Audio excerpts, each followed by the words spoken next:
he just couldn't get a beat on him going into that fourth turn. He got by pretty, that was one of the cleaner runs we've seen through the pack so far.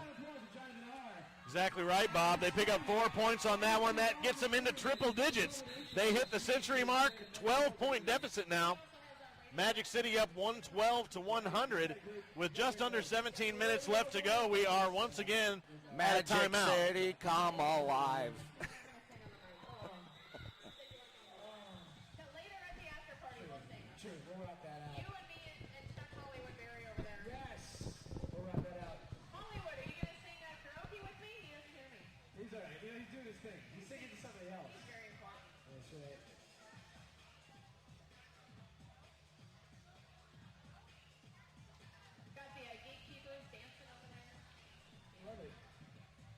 Gatekeepers number 1 seed. You're going to see them play their first bout at 3 o'clock today up against Puget Sound.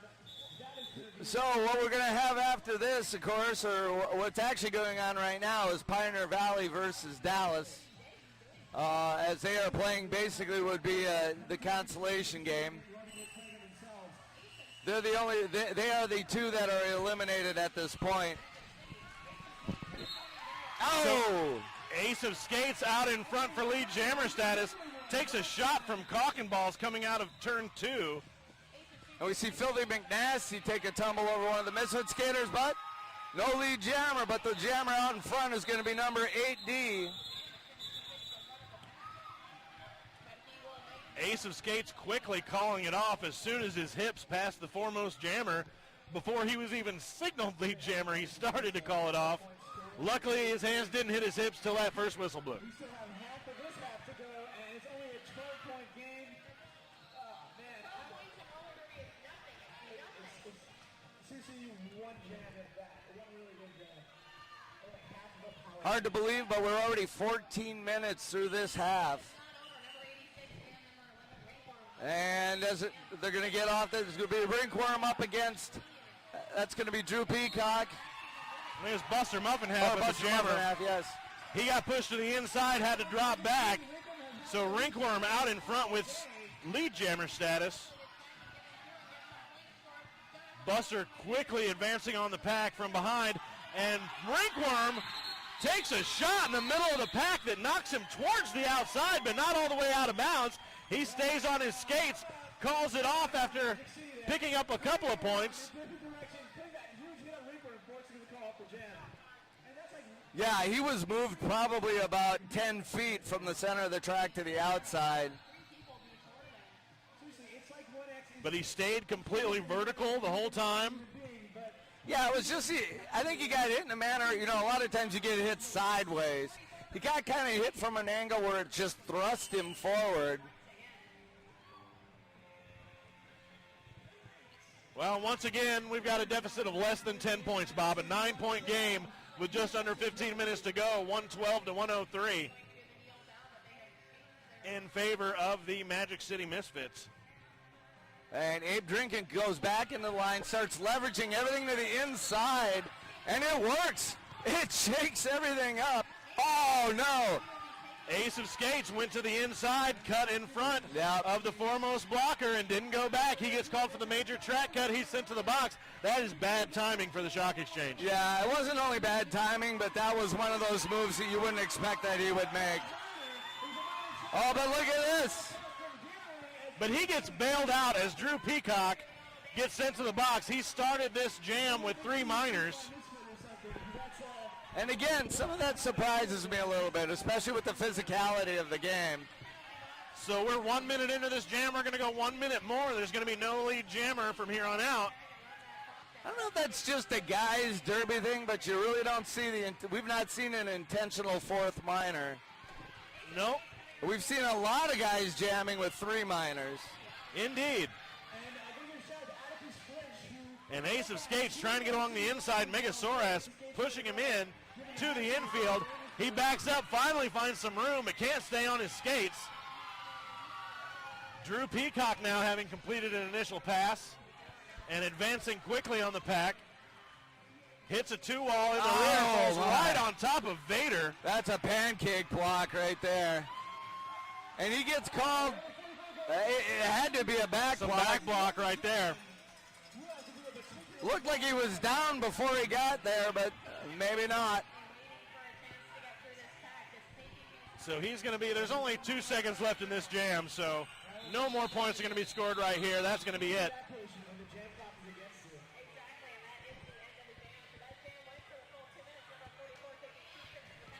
So the Shock Exchange pick up 3 points. They're going to I close think no this thing points within were 9. scored in that 2-minute jam. Yep.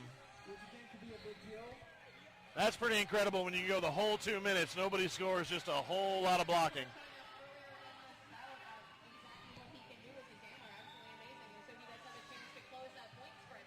I'll tell you, if the Misfits and the Gatekeepers end up meeting each other, that's going to be a team that's got some pretty hard bouncing in front of them already. And a whole lot of green. I hope somebody brought white or yellow jerseys. Yeah. So ladies' night. Oh, he got Block to the head. Yep. High block called right there on ladies' night. He's going to go to the box. Yeah, he had a chest in front of him, so he pulled his arms in tight with the elbows, and I think he just caught a hand upside the helmet.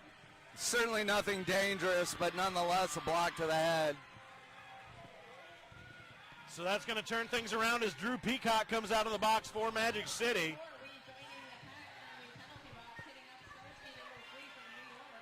And Drew Peacock with a nice job of leveraging his body against 2 blockers to take that outside.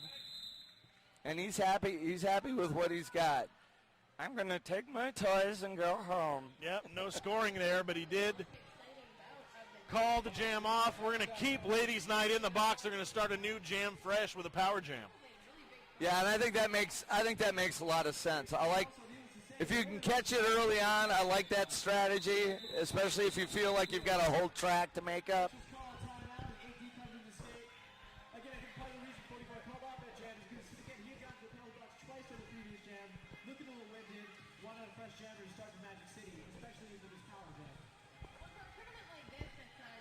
Good point just made by the house announcer, Jake Steele. Yeah. He had been in the box a couple of times in that prior jam, so coming out of that jam, getting lead jammer status, probably pretty winded at that point. Yep.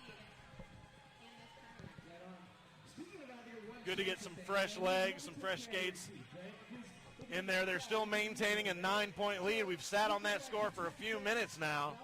We've gone a couple of jams scoreless. Just over 11 minutes remaining. Coming down to the wire here, Bob. Still a very close game. Oh, absolutely.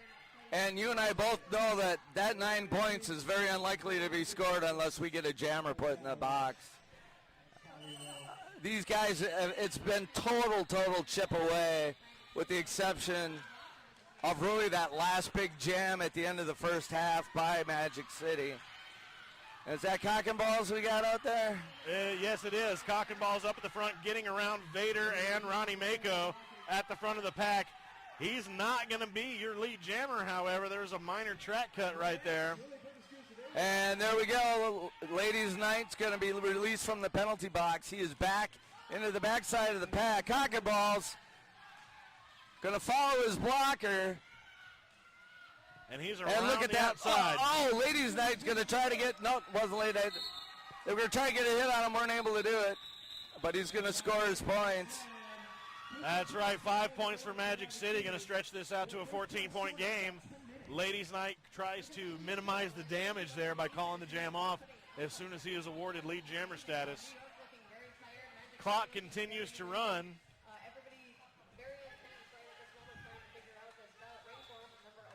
We're getting down to crunch time for the Shock Exchange, really. We're down to the final 10 minutes. They have not really been able to do much this half in terms of taking this game over. No.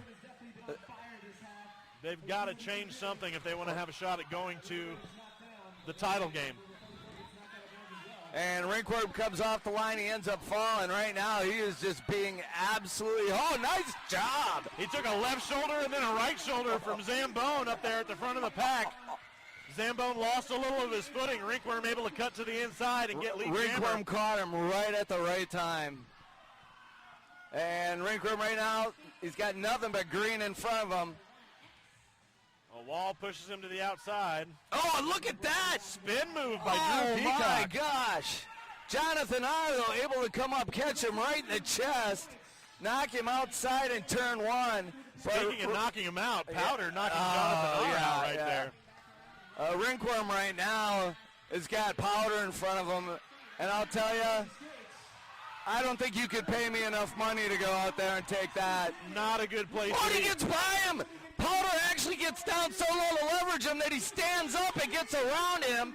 He's got one more to get by. He's got to get around Streak up at the front. Streak with a nice strong right Oh, shoulder. and they recycle and they nail him. Zambone takes out Oh, Ringworm my. in the second straightaway. And now Drew Peacock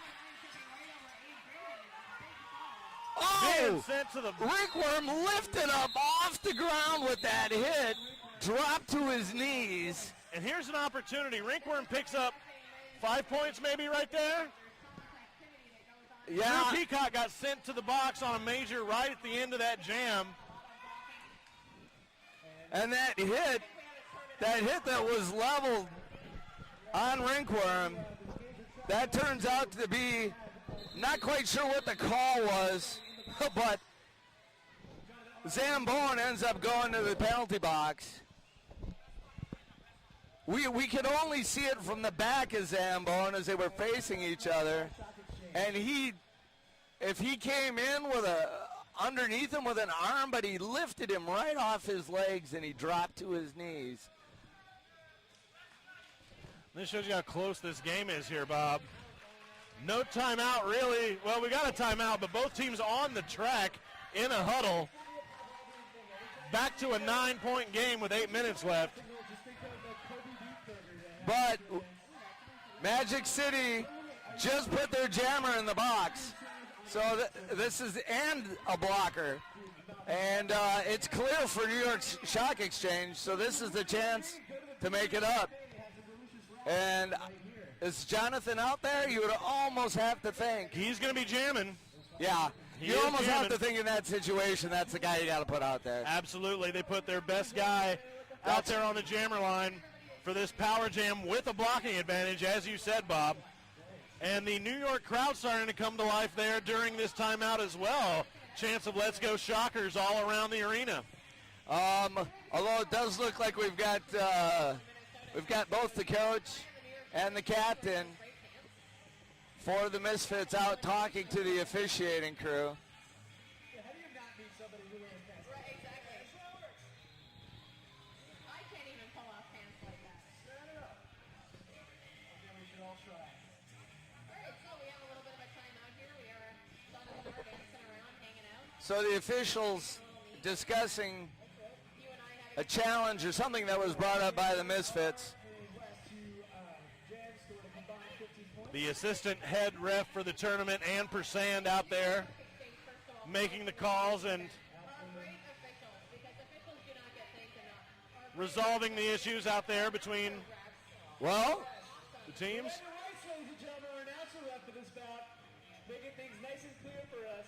Also, all the teams that took the time and the money to get here. looks like Zambone getting an explanation A lot of time and money to transport an entire team. of why he's on the bench, Money in a hotel and come out. And then I'd like to thank the fans. which is awesome. I mean, that's really the way it should be. Obviously, you can't stop between every jam and do something like this.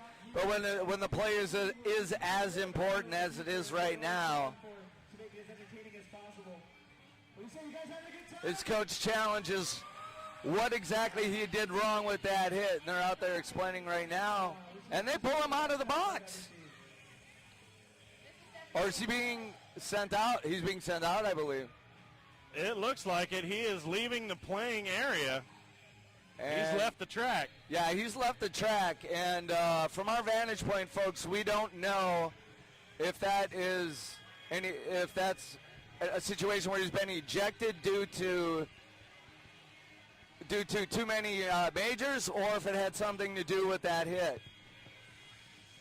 Hard to speculate right now, so we can't really do that. Ladies and gentlemen, thank you for bearing with us while we But that means that Magic City is going to have to play the next 8 minutes without one of their better players in Zambone. answer the timeout is over along